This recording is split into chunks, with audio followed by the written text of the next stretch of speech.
My name is Jack Jezreel, and I'm a member of the staff of Just Faith Ministries. I'm joined by my colleagues, Leila Oakley, tonight's co-host, and Heidi Villaluz, who's running tech for us. And we're delighted you could join us this evening. So tonight, we'll begin with prayer. And you could probably guess what's on my mind about prayer. It's probably the same thing that's on your mind. It's the terrible tragedies that have happened in Florida over the last couple of weeks. So this prayer is with them in mind. Let us pray. Come, Holy Spirit, illumine us with the light of hope and give us the faith, the patience, the strength, determination, courage, and grace to hear the cry of creation, gravely damaged by human selfishness, to work, to heal, redeem, and renew our common home, to lift up creation's beauty in a prayer of thanksgiving to God, to banish climate despair, to promote peace and reconciliation, to offer signs of hope to migrants, to draw close to those lacking the essentials of life, to never avert our eyes from our sisters and brothers in need, to defend the rights of those who are most vulnerable, to ensure that the goods of the earth are shared with all, to forgive the debts of countries that will never be able to repay them, to seek justice and mercy for the broken and lost, to call for acts of clemency and liberation that enable new beginnings, to sow seeds of beauty and kindness, to recover the joy of living, to be singers of abounding hope and generously share it with all of God's beloved children. We pray this in the name of the one who came to bring hope to all creation, our brother Jesus. Amen. Leila, over to you. Great. Thank you, Jack. Good evening, good afternoon, everyone. I am Leila Oakley, and I am glad to be here with you all for this time together. Maggie Jezreel is a member of the Just Faith Ministry staff and is a longtime student of nonviolence and its practical applications for everyday life. Her approach to compassionate communication has been informed by Tom Bond's Nonviolent Communication course, Just Faith Ministries Cultivating Nonviolence, Harvesting Peace program, and the New York Center for Nonviolent Communication. Since 2019, she's been teaching related classes at a Tibetan Buddhist center in Louisville, Kentucky. She's motivated by the impact of nonviolent communication and is excited to share this language of love and compassion with others, including you all tonight. And yes, she is, as the name indicates, married to Jack, and they have 3 adult daughters and 2 grandsons. Maggie, welcome. As always, it is great to be with you. We are excited to learn with you this evening. Thank you so much, Leila. And it's really great to see so many friends across the nation here on Zoom tonight. And I'm really humbled to be speaking to such an esteemed and well-seasoned group of peacemakers, and I hope that I have something useful to offer you. So let me begin with a quote from Bell Hooks. The moment we choose to love, we begin to move against domination, against oppression. The moment we choose to love, we begin to move towards freedom, to act in ways that liberate ourselves and others. For those who were fortunate enough to hear Caitlin Curtis at the Impact celebration this past month, you will remember that she described the 7 grandfather teachings, principles that guide the Anishinaabe people on how to live a good life. These qualities are love, respect, bravery, truth, honesty, humility, and wisdom. These truths operate not as separate principles, but as principles that are united together. Honesty is not understood separate from humility, and bravery is not understood separate from love. These principles work in tandem together. And my hope is that you will come to understand that these qualities must be embedded in nonviolent communication as well. that we too must apply nonviolent communication with the qualities of love, respect, bravery, truth, honesty, humility, and wisdom. So tonight I'll be sharing some exercises that will increase our chances of maintaining connection while having a conversation with someone who has a different political stance than ourselves. And by political stance, I mean someone who has different strategies than you do to meet their needs and values. Also, in the application of this information, I'm assuming that the person wants to be in dialogue with you. We have the choice, and so do they. And just because you can have a dialogue doesn't mean you have to. So nonviolent communication is this framework for communicating that was developed by Marshall Rosenberg. He created a systematic approach to increase our chances to connect with one another. It's a willingness to look at the world with an open stance, with curiosity. Now, the practice of nonviolent communication offers a way to connect compassionately with ourselves and others, to use language skillfully. And it's more than just the language and communication skills. It's a posture of the heart. It's actually a way of life. Now, Marshall Rosenberg broke the practice into 4 areas or components. To help us understand these ideas, I'll share recent examples from my life.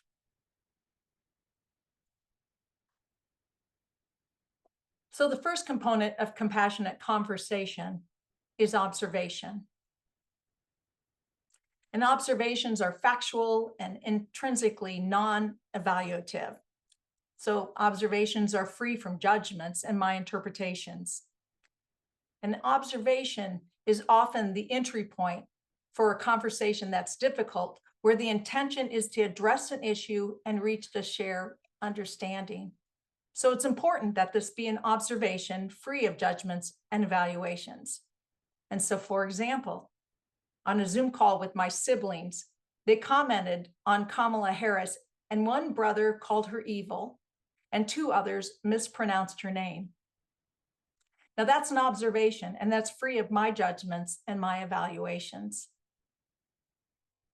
So the way that NVC helps us to connect to ourselves and to others is through awareness of our feelings and emotions. Feelings are that which just arises as a response to how we react to or interpret or frame any given internal or external stimuli. So here's my example. After hearing my siblings' thoughts about Kamala, I was feeling miffed. I was distant. I was feeling disgusted. I was feeling exhausted and lonely. So I may have thought, I'm feeling disrespected, but this isn't actually a feeling. It's an assessment of what I think my siblings are doing.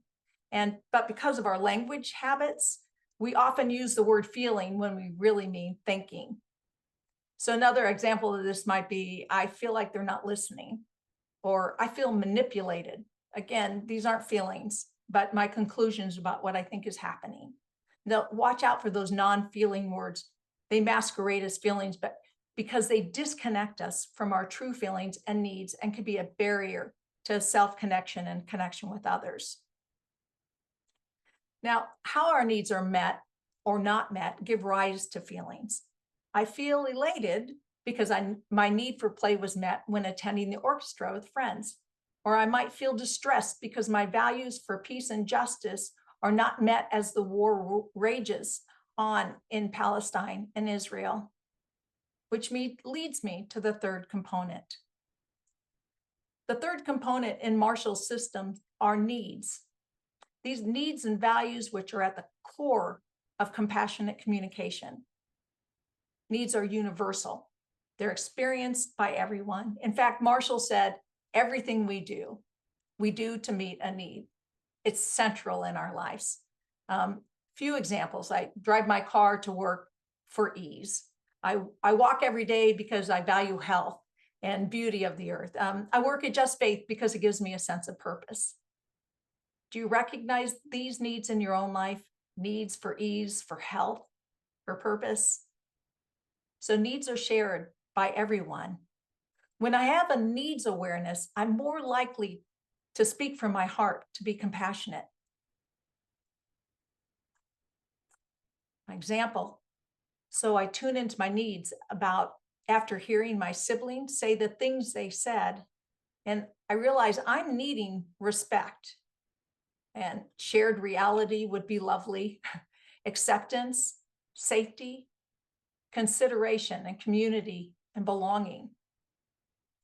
And even as I looked at these different needs that I was experiencing, I sat with those needs for a few days, I realized that it was my need for belonging that was really at the top of that list. Now, society in my habitual mind would have me immediately judge and criticize my siblings, to punish them and to defend my position and to blame and shame. Oh, the things I could say to my brothers and sisters, how I could tear into their ideas, call them fools and dupes. You know, the divide between us could just deepen further if I put us into two camps. I'm right, they're wrong. I'm the good one and they are evil. And trust me, my initial reaction was that.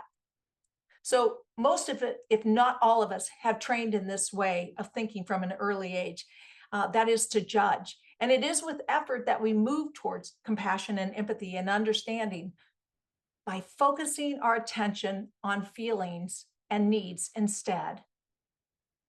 NVC asks us to move beyond our judgments. Now, our first instinct might be to judge, but NVC can help us by leading us back to connecting with those feelings and needs. The last component is requests. And those are the actions which are an attempt through strategy to meet our needs. This is when we ask ourselves or others to do something in order to meet a need, to make our life more wonderful. And there's a way that we ask using NVC. We request what we want by using positive language, something that's doable. An NVC request will get these questions clear. What do you want people to do? And what do you want their reasons to be for? Clear action language is specific and it's also concrete. We make the request to establish a relationship based on honesty and empathy, not camouflage demands or guilt trips. So I might ask my siblings, would you all be willing to have a conversation with me about what is important to you and what values you would like to see upheld in this election? I would like to explore where we might have some common understanding. And also I'd like to understand my own values and I would like to understand your own values and how you see those getting met. So these four components, observations, feelings, needs, and requests, are the structural foundation of NVC. This is not a set formula, but something that you can use to adapt to various situations as well as personal and cultural styles. It is even possible to experience all four components without ever saying a word. The last thing I want to say about compassionate communication is that there are two parts of NVC. First, we connect with another by expressing these four pieces of information. So that's us. And then that second part is we're going to receive empathically the same information from others, no matter how they might present that. So perhaps this election cycle, you've had something like what happened to me happen to you. Maybe you initially withdrew, like I did. I walked away from the conversation, pledging to never return.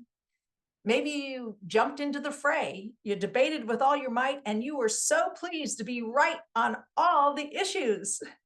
My guess is that either of these reactions has the potential to leave us less than satisfied.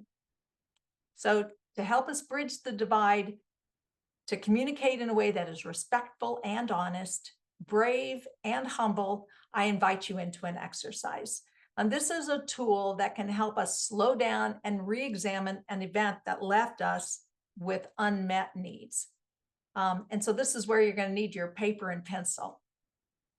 The The first question I have you won't need. I just want you to think about this. I want you to recall a time when someone said something to you about politics that you didn't like hearing. When someone said something to you about politics that you didn't like hearing. So a comment that was unpleasant for you. Preferably, this will be a recollection that rates somewhere on a 3 to 4 on a scale of 10 for unpleasantness. I want us to feel successful as we walk through this exercise together. If you can't come up with an experience that is with another individual, perhaps you can recall something that you heard on the radio or TV or you read, which you disagree with, and holds that kind of a charge for you, something that stimulated you. I'll give you about a minute to come up with an example. And during this time, use that time to remember as many details of the event as you can.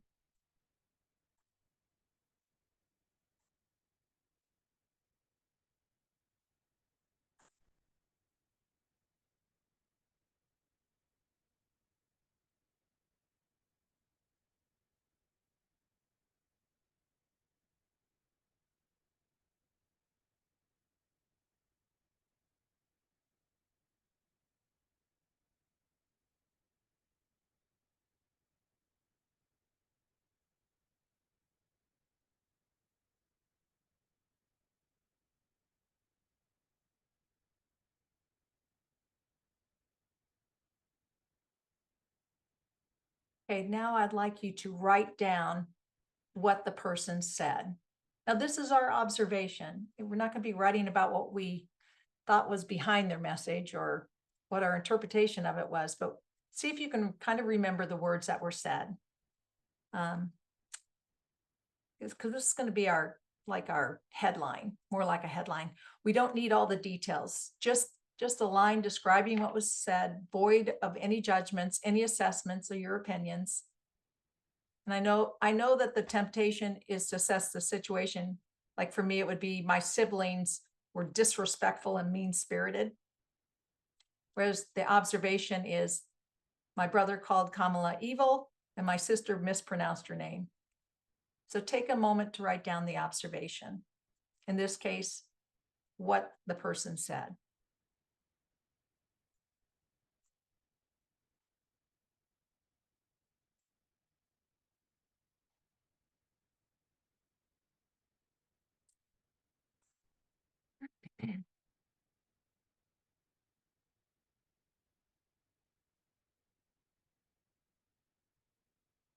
And as you're writing those down, I just want to be sure that you know that NVC doesn't say we shouldn't have opinions or assessments.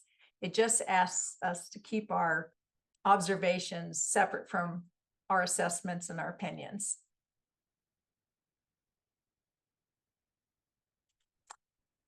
If you'd like to place an observation in the chat, I invite you to do so.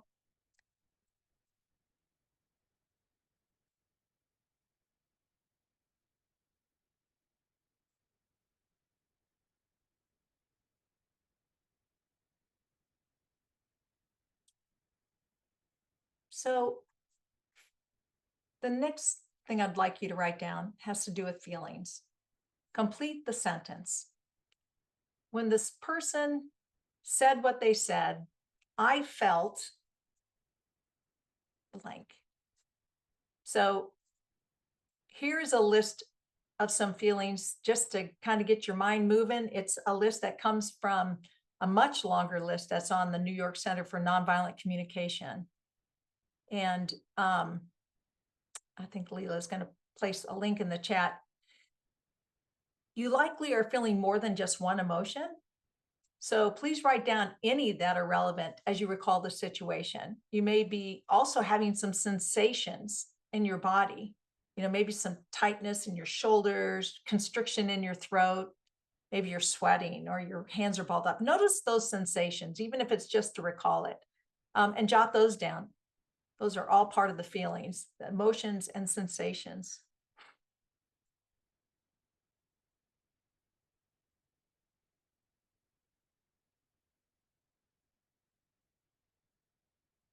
So which of these feelings you wrote seem to have the most energy for you?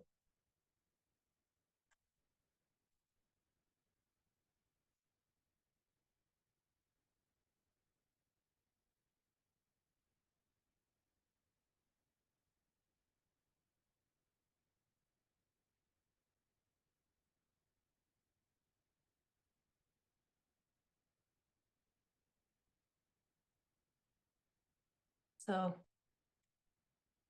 again, if you'd like to share those in the chat, I can see shocked and disappointed.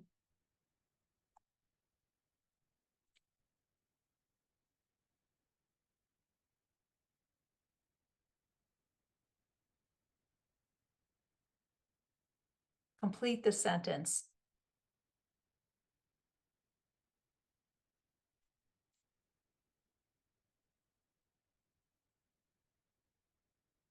Discuss. When I read, I feel abused. I think to myself, I'm not sure that that's a feeling. I'm wondering if that's a thinking, like something that somebody did to me. But if somebody abused me, I might feel very hurt and disturbed. Again, I felt dismissed. Again, that's really not a feeling, it's a thinking. When we say dismissed, I hear a need to be heard, maybe a feeling of frustration. So really try to work with those feelings. These lists that are located on the NYC website are really great because they can kind of keep us on track about what the feelings are. We don't have to limit ourselves to these, but they can be really helpful.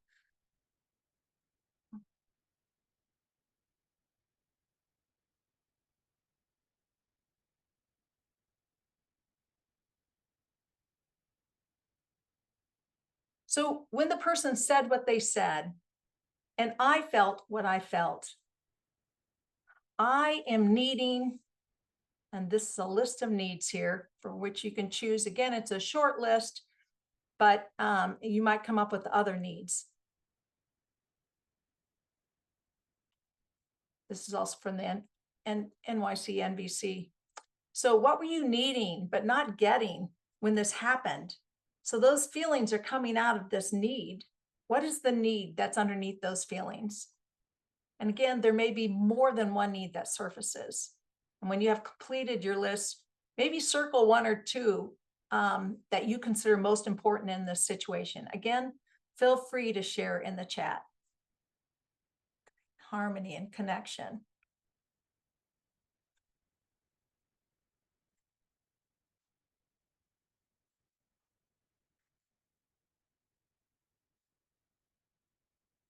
Shared reality.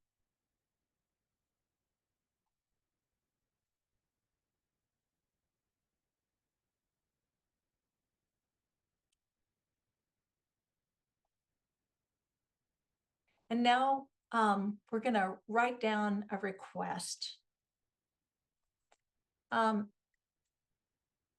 This may be a request for connection. That is a request to explore a topic further with the person. So I might ask, would you be willing to meet me next week for a half an hour to explore gun policies, and so that I might understand your position on gun ownership? It may be a request for action. So like for myself, I might, after instead of having a further conversation with my family, I might have instead requested myself to identify other ways that I might meet the need for belonging. I might have requested myself to contact a spiritual advisor who could help me process my grief of not shared reality because of that lack of shared reality with my siblings. The lovely thing about strategies is that there are hundreds of ways to get our needs met. And we can explore this with our requests. So I'll give you another minute to jot down a request. And if you would like to share your request with others, please jot it in the chat.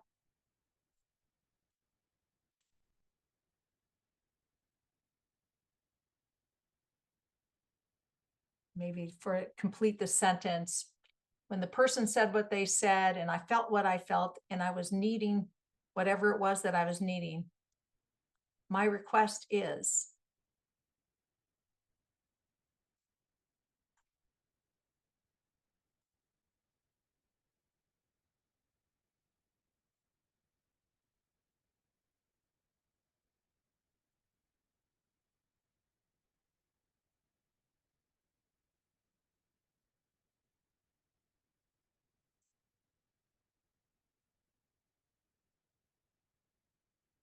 so thank you for working through this exercise with me. I found that when I find myself stuck, full of strong emotions without any empathy for the other, I use this exercise to help me bring me back to the moment, to anchor me, to bring me back in a way that I can process it slow and methodically so that I can create space for self-empathy, which then rekindles my desire to look upon the other with curiosity and empathy and connection.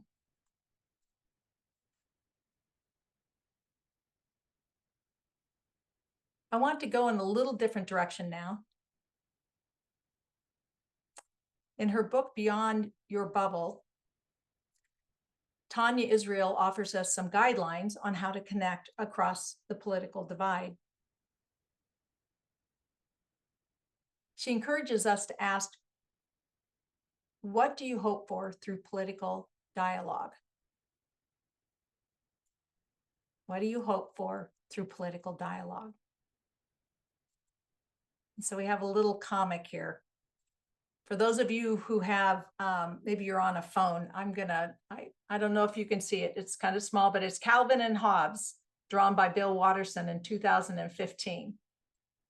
And Calvin says, when a person pauses in mid-sentence to choose a word, that's the best time to jump in and change the subject. It's like an interception in football. You grab the other guy's idea and run the opposite way with it. The more sentences you complete, the higher your score. The idea is to block the other guy's thoughts and express your own. That's how you win. And of course, Hobbes says, conversations aren't contests. Okay, a point for you, but I'm still ahead. So we are all familiar with this kind of conversation. Of course, this is not what we're hoping for. So what do you hope for by having political dialogue with someone who has different ideas than yourself? Maybe you have a very specific goal. I just want to smooth my relationship with my cousin before Thanksgiving dinner so that we can have a better chance of digesting our food and enjoying one another's company. Maybe you have a spiritual goal like Judaism's tikkun olam, a desire to heal what is broken, or strive to love your neighbor as yourself. Maybe you just want to understand a perspective different from your own because you are truly baffled as to how they arrived at their conclusions. Maybe you want to persuade them to your viewpoint. So getting clear on what you hope for is a first step. This motivation will support your efforts. And remember, MVC is guiding our motivation. Connection is interwoven in our specific reason for having political dialogue. Well, what gets in the way? There are several barriers to communication. Here's a few that are listed. Anger, fear that we might get too angry and blow up and say something that we regret. Or perhaps you fear the other person getting angry. I certainly anticipated this as I considered speaking to my family about politics and feared one of them would go off on a rant. Perhaps you avoid conflict, and so you hesitate before participating in a bridge building conversation. Another barrier is a lack of a shared information. Well, that one certainly is manifest in how our political parties promote and digest information from different and separate sources.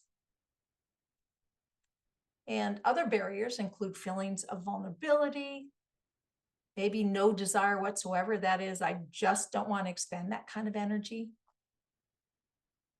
Polarization that feels insurmountable, fear of attack on our deeply held beliefs,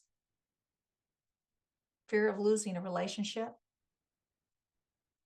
So I want you to take a moment to consider what barriers you experience when attempting political dialogue, and make a note of this, and we'll come back to this in a moment.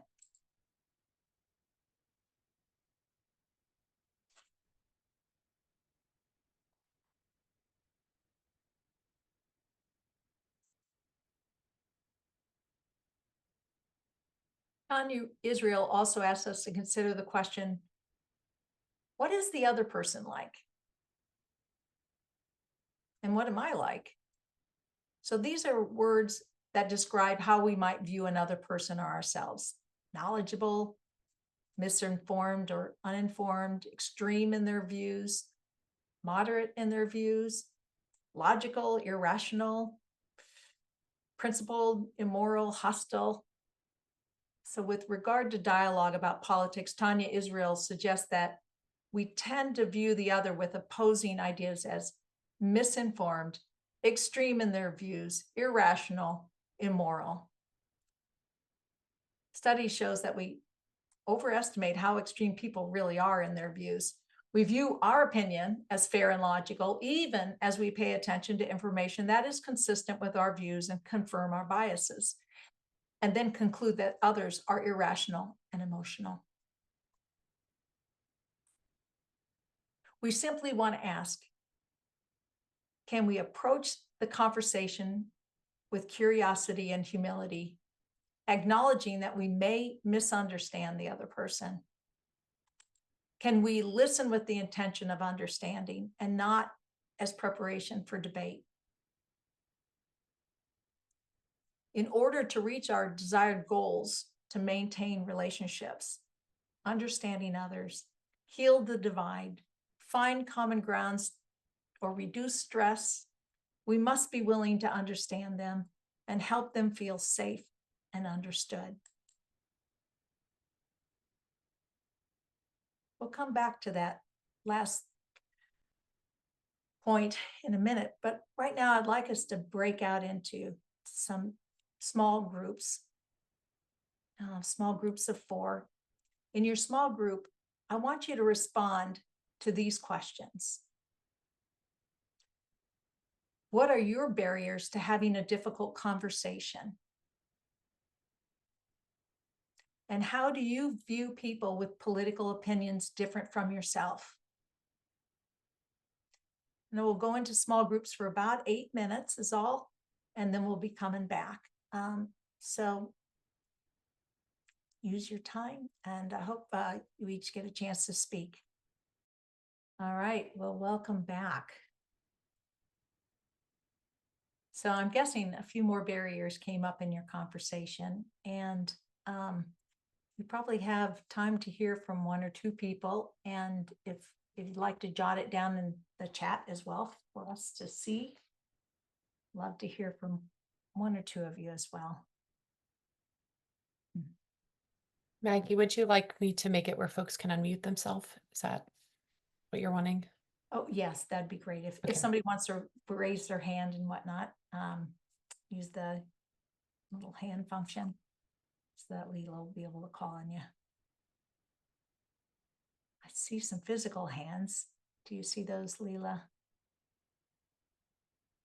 I think it's Ellie Hafey.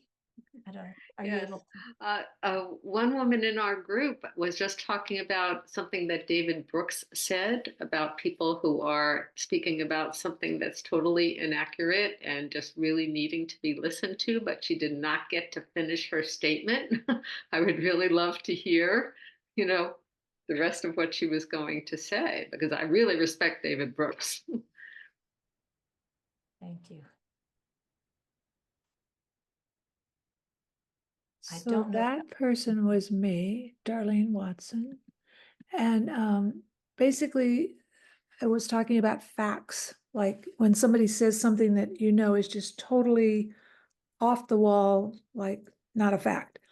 Instead of trying to bring in accurate information, you basically show curiosity, like, how did you come up with that idea?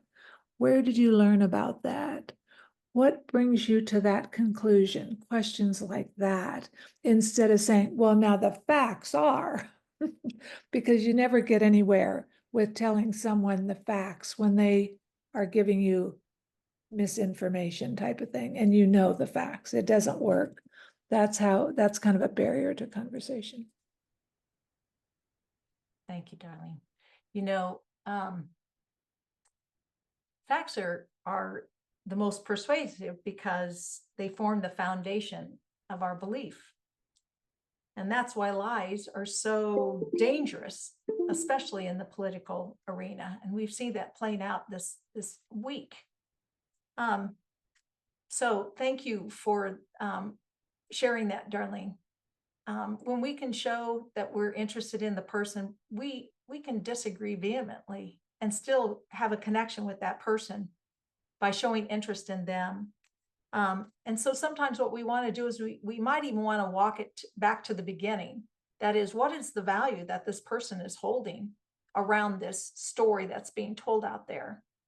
And again, there is a time for education sometimes, but oftentimes when we're trying to connect with somebody, we want empathy before education. And by empathy is really just explore what it means for that person, just as David Brooks was saying, just trying to connect in a much different way. And I will say that this takes effort. This just takes a lot of effort, right? And we may not change a person's understanding or position. We have time for one more, maybe. Anything else? I Another see obstacle? Jean and Sheila have their hand raised. Okay. We just attended a Nuns on the Bus event day ago. Network is sponsoring that, and they're going around the country to offer insights into the Catholic social teaching issues.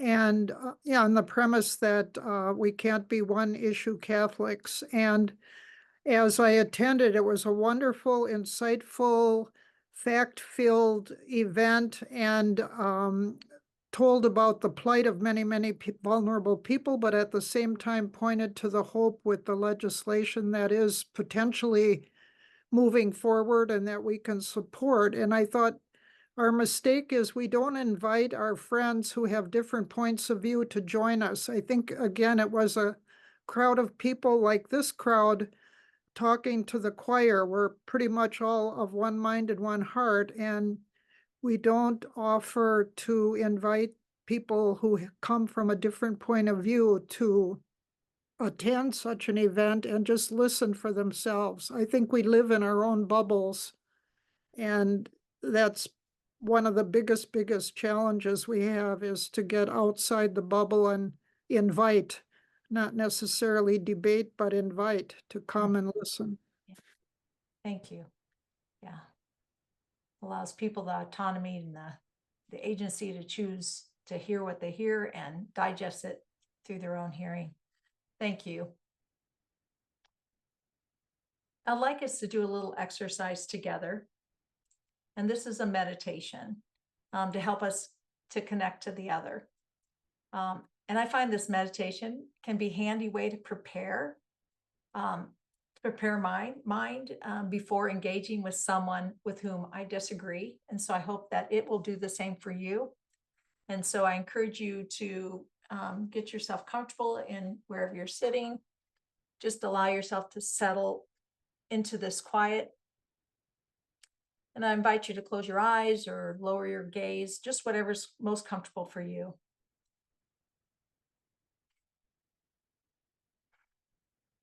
And I invite you first to begin by following your breath, following the in-breath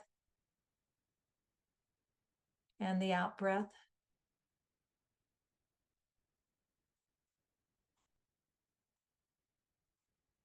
Again, breathing in, feeling calm, breathing out, smile.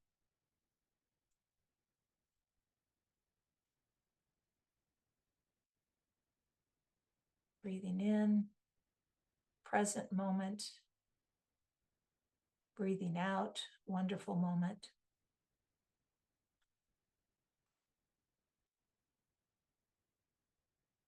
Now bring to your awareness a person in your life with whom you would like to experience more connection, but with whom you have opposing political views. And just bring this image of this person as clearly in your mind as you can, picturing them in front of you as clearly as possible.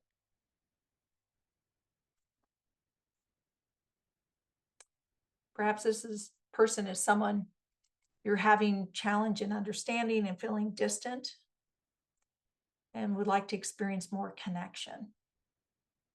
Just try to take a moment to visualize that person and that desire.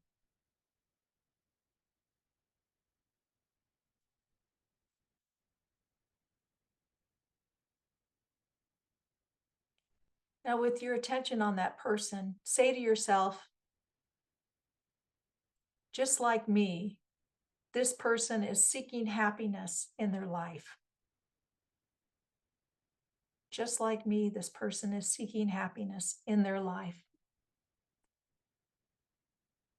Now, with your attention on this person, quietly say to yourself, just like me, this person is trying to avoid suffering in their life. Just like me, this person is trying to avoid suffering in their life.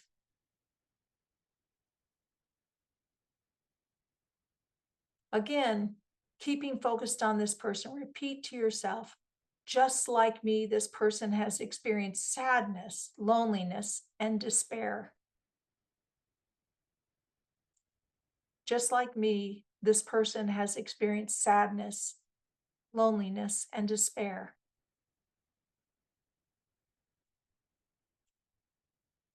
With attention on this person, repeating to yourself, just like me, this person is trying to fulfill their needs.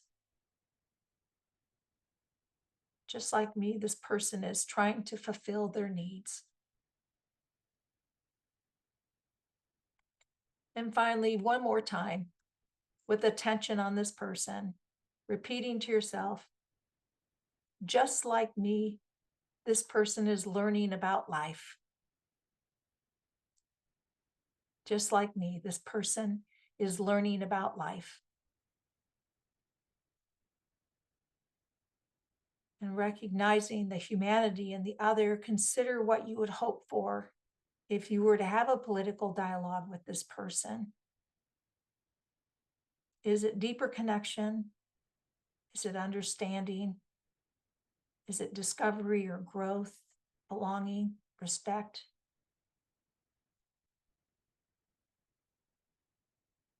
And now giving thanks, giving thanks for the vision of this person. Release that vision and return your attention to your breath.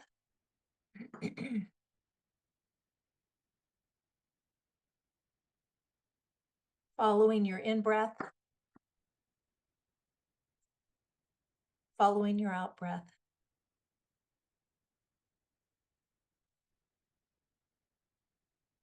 Breathing in calm, breathing out smile. And one more time, breathing in and breathing out. And open your eyes when you're ready.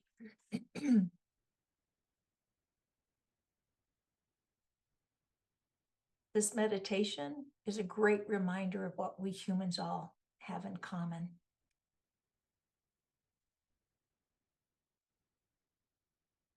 I want to return to the topic of safety. Just before our small groups, I had mentioned that if we were to have any hopes of achieving a satisfactory dialogue with the other, we must be willing to understand them, help them feel safe and understood. The more safe and understood a person is, the more likely that they're willing to stay engaged and open in dialogue. When people are verbally attacked or confronted, they may become defensive, pull away, shut down. And for those who feel safe, They are more able to express their views and more likely to listen to yours. So, how do we invite someone to have a dialogue with us? We can look to the components of MVC to help us. We can use an observation to establish some common ground. We may interject how we feel. We may state why we are asking what is typically how we are expressing our need, and then the request itself. So, for example, it seems like we come at things from different perspectives. I realize this can cause some tension, but it might also be an opportunity to see if we can understand each other's views and maybe even find some common ground. Are you interested in seeing if we can have a conversation like that? Now, they may be really receptive to the idea and propose a time to talk. They may be taken back and need some time to think about your request. Or they may flat out say, no, no way, not interested. And so our response is simply to say, I hear you. I just wanted to reach out. If you change your mind, please let me know. Remember, a request is not a demand. We are asking, and each person has agency in this. So let's say they accept. It may be advantageous to lay down some ground rules, some communication guidelines that you both can agree upon. Anyone who has ever taken a Just Faith program is likely to be familiar with a community of trust guidelines that are usually at the very beginning of each program.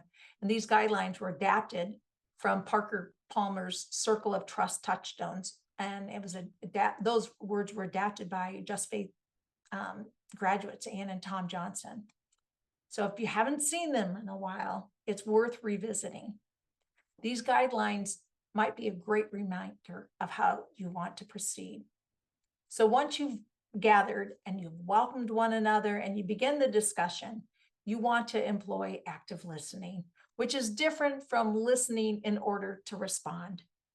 In this case, we're being vulnerable. We do not know what the other person is going to say, and we're not sure they may respond with kindness. We may not like what we're hearing, disagreeing vehemently, and yet we reflect what we heard them say to affirm that they've been heard. We ask open-ended questions, even when we do not know what direction this might take us. There is a willingness to hear, even an encouragement of others to express their opinions. What kind of questions? Questions that are effective for dialogue are open-ended, they're short and simple and neutral. What is it about owning a gun that makes you feel safe? How do you think public charter schools should be funded? How do you think healthcare should be structured? And when it is our turn to speak, we do so with honesty and humility, confidently bringing our opinion, doing so without brutalizing or causing undue offense. We bring our opinions with humility, knowing that our opinion belongs in the pool of meaning, just as we know that the other's opinion belongs there too. In closing, let us take heart from these words. Do not be dismayed by the brokenness in the world. All things break, and all things can be mended, not with time, as they say, but with intention. So go, love intentionally, extravagantly, unconditionally. The broken world waits in darkness for the light that is you. Thank you. Maggie, thank you so much for that wonderful presentation. Truly great to spend this last hour with you, to learn from you and recognize that this is a lifelong process of learning and growing and practicing. So thank you. If you've been on one of our Acting Jeff for Justice calls before, you know we like to just give a round of applause, even though most of us are on mute, to share our gratitude with Maggie for her wisdom and what she shared with us this evening. So if you'll join me in a round of applause. Again, thank you, Maggie, for your time and effort and energy tonight. It was a lovely presentation, and I want to thank all of you for joining us. I'll close with a prayer, and this is a prayer of hope. Good God Almighty, I just want to declare to this world that I'm holding on to hope. I'm holding on to hope, and it's a tough hope. You see, hope is not optimism. Optimism is flimsy. Optimism looks around and thinks to itself, things are getting better, but hope is tougher than that. Hope doesn't care a whit if things are getting better or not, because whether or not things are getting better with hope, I still know how I'm going to live my life. Whether or not things are getting better, with hope, I know what love and justice ask of me. Whether or not things are getting better, with hope, I know what endures in this world, and that's not going to change. So I just want you to know I'm holding on to hope. And it doesn't matter what kind of mess the world is in. I know what I'm living for. I know the God I'm praying to. I know what love means, and I know what kind of world I want to live in. Amen. Thank you all. I look forward to seeing you next month. If you can join us on election night, please do. Take care. God bless. Thank you. Thank you.